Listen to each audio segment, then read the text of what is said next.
ओम श्री साईराम मु कृष्णचंद्र शतपथी प्रिय दर्शक बंधु मोर चैनल को आपण मानक स्वागत जनाऊँगी। आज भाग 20 रे जानिबा जातक रे केमिति कालसर्प दोष बा जोग अछि। प्रिय दर्शक बंधु आपण कुंडली रे जदि कालसर्प जोग बा दोष अछि कोनोसी ज्योतिर्विज्ञ माने कहले बा आपण निजे देखिले आपण कोनोसी भयभीत हेबा दरकार नै ना कालसर्प जोग थिले जे एमती असुविधा बड़ बड़ भयंकर हबो कि आपणकर क्षति करिवो बा अनिष्ट हबो एटा कोनोसी ज्योतिष शास्त्र रे उल्लेखित नाही। तेणु मु प्रथमर कहूची जे कालसर्प जोग जातकर थिले कोनोसी भी क्षति भी कि अनिष्ट घटेइबो नाही। तेणु केमिति आपण जानिबे कालसर्प जोग जदि राहु केतुंकर स्थिति और अवस्था देखिकी आमे से जोगटार जानि परिबा केते खराब और केते भलो अछि। कारण राहु केतुंको द्वारा ही से जोगटा सृष्टि होई थाए। तेणु राहु जदि मनकर एइट थिबो केतु ठीक तार सामने थिबो माने 180 डिग्री भितरे। तेणु राहु केतुंको मझिरे जेतेक ग्रह थिबो जेतुटा ग्रह अछि सबुतक थिबो ताले एटा कालसर्प जोग कुआ जीवो। मनकर एठी गोटे राहु अछंती एठी केतु अछंती ठीक राहुंकर सामने किस अछंती केतु अछंती ता राइट साइड रे सबुतक ग्रह थिबो ताले एटा कालसर्प जोग कुआ जीवो। जदि एठी केतु थिबे एठी मध्ये ठीक ता राहु थिबे एपर पस जदि केतुंकर राहुंको मझिरे जदि सबुतक ग्रह थिबे ताले सेटा मध्ये कालसर्प जोग कुआ जाय। तेणु कालसर्प जोग बहुत बड़ बड़ पद पदवी लोकंकर मध्य कालसर्प जोग अछि जता लता मंगेशकर सचिन तेंदुलकर जवाहरलाल नेहरू एमती बहुत बड़ बड़ कालसर्प जोगकर जातकर मध्य अछि। तो कालसर्प जोग थिले आपण जातक रे कोनोसी भयभीत हवा उचित नुहे।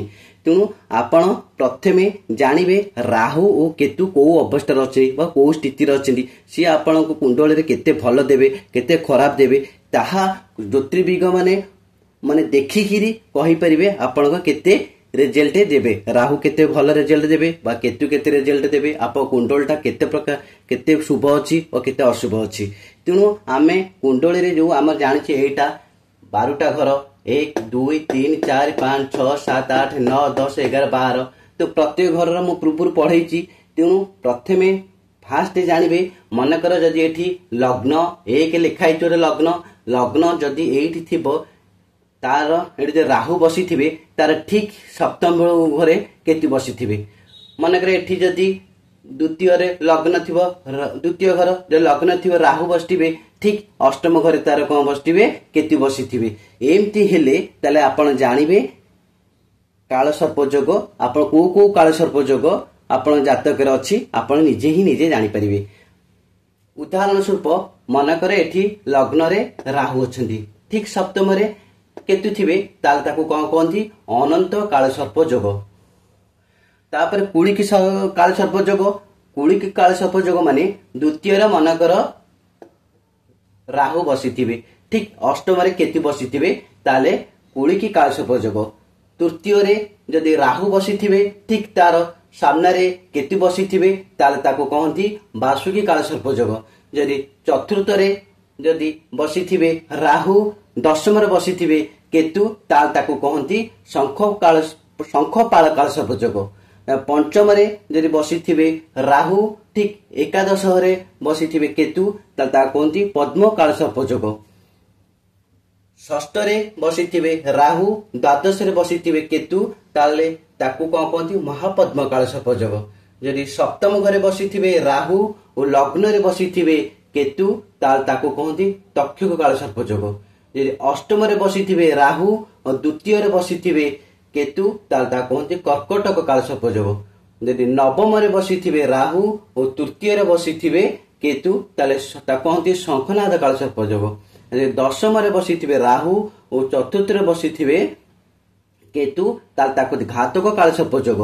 जदि 11 रे बसिथिबे राहु और पंचम रे बसिथिबे केतु ता कहंती विषाक्त कालसर्प जोग।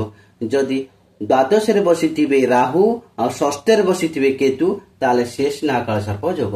ଆମେ ଏମିତି ଜାତକ କୁଣ୍ଡଳୀରେ ରାହୁ ଓ କେତୁଙ୍କର ସ୍ଥିତି ଅବସ୍ଥା ଦେଖିକି ଆମେ ଜାଣିପାରିବା ଯେ କୋଉ କୋଉ କାଳସର୍ପ ଯୋଗ ଓ ସେ କେତେ ପ୍ରକାର ଶୁଭ ଫଳ ଦେବେ ଓ କେତେ ପ୍ରକାର ଅଶୁଭ ଫଳ ଦେବେ। ତେଣୁ ଜାତକ ସେମିତି ଦେଖିଦେଲେ ଯେ ଆପଣଙ୍କର କାଳସର୍ପ ଯୋଗ ଅଛି, ମୋର ଏହା ଅସୁବିଧା ହେଇଯିବ, ଏହା କ୍ଷତି ହେଇଯିବ, ତେଣୁ କୌଣସି ଏହି ଭାବନାଟାକୁ ମନରୁ ଦୂର କରି ଆପଣ ଆଗ ପ୍ରଥମେ ଜାଣିବେ ରାହୁ ଓ କେତୁଙ୍କର କୋଉ ଘରେ ଅଛନ୍ତି ଓ ତାର ଲଗ୍ନ ସାଙ୍ଗରେ ରାହୁଙ୍କର ମିତ୍ର କି ଶତ୍ରୁ, ସେ ରାହୁ ସେଇ ଘର ରାହୁଙ୍କର ଓ କେତୁଙ୍କର ଶତ୍ରୁ ଅଛନ୍ତି କି ମିତ୍ର ଅଛନ୍ତି ତାଙ୍କର, ତାକୁ ଦେଖିକିରି ତାହେଲେ ଆମେ ଜାଣିପାରିବା କାଳସର୍ପ ଯୋଗର ଦୋଷ କେତେ ଆମ ଜାତକ ଉପରେ ପ୍ରଭାବ ପଡିବ। ତେଣୁ ପ୍ରିୟ ଦର୍ଶକ ବନ୍ଧୁ, ଯଦି ମୋର এই কাଳସର୍ପ ଯୋଗ ଦାସ ବିଷୟରେ ଯଦି କୌଣସି ଆହୁରି ଆପଣଙ୍କ ଡାଉଟ୍ ଥାଏ ତାହେଲେ ମୋ କମେଣ୍ଟ ବକ୍ସରେ ଆପଣ ମତେ କମେଣ୍ଟ କରିପାରିବେ। ତେଣୁ ପ୍ରିୟ ଦର୍ଶକ ବନ୍ଧୁ, ଯଦି ମୋ ଭିଡ଼ିଓଟି ଆପଣମାନଙ୍କୁ ଭଲ ଲାଗୁଥାଏ ତେବେ ଭିଡ଼ିଓରେ ଲାଇକ୍ ଦେବେ, କମେଣ୍ଟ କରିବେ ଏବଂ ଭିଡ଼ିଓଟିକୁ ସେୟାର କରିଦେବେ। ଆଉ ଚ୍ୟାନେଲଟିକୁ ସବସ୍କ୍ରାଇବ୍ କରିବାକୁ ଭୁଲିବେ ନାହିଁ। ଜୟ ଜଗନ୍ନାଥ।